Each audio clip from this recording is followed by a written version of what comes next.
what that really means. And the cavalier attitude that you were talking about, like what's a worst example of that? Like when you're talking about cavalier behavior by these people that make these decisions, like what kind of things have you seen?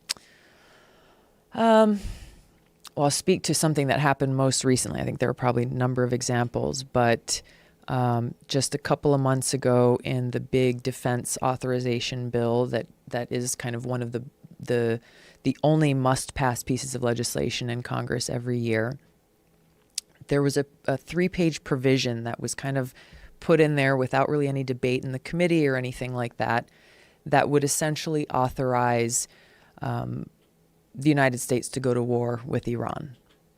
Now, you would think something like that with that magnitude would be kind of a big deal. You would want to have hearings. You would want to be a question on strategy, objectives, costs, like all of these different things. That didn't happen.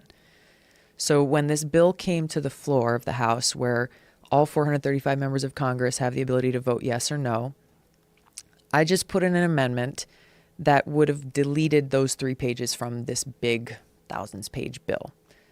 And basically those provisions said that Congress is authorizing the Secretary of State and the Secretary of Defense to create and implement a strategy to counter Iran. Not just come and, hey, bring us your strategy and let us talk about it and see whether or not we agree and approve. It was giving the power to the Secretary of State and Secretary of Defense to create and implement a strategy to counter Iran. Extremely dangerous and a blank check to essentially start a brand new war that currently has not been declared.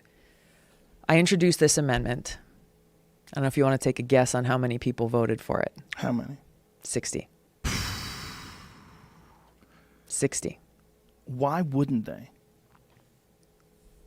Exactly. Why would they want that blank check? There are some people who legitimately do want us to go to war with Iran. Well, who are those people? You don't have to name names. But There are. I would say it's a bipartisan feeling. And why do they want that? Because Iran, they feel that Iran is a threat to both the United States and Israel, and Iran is and has been for a long time. They feel a menace, I guess, essentially, and our enemy. Even though Congress has not declared war, even though our country just signed a nuclear deal to make it so that they can't build a nuclear weapon, it gets to a point where it seems like hysteria. But again, it's not based on an actual thinking through tactically and strategically and responsibly what we're actually doing and what our policy is.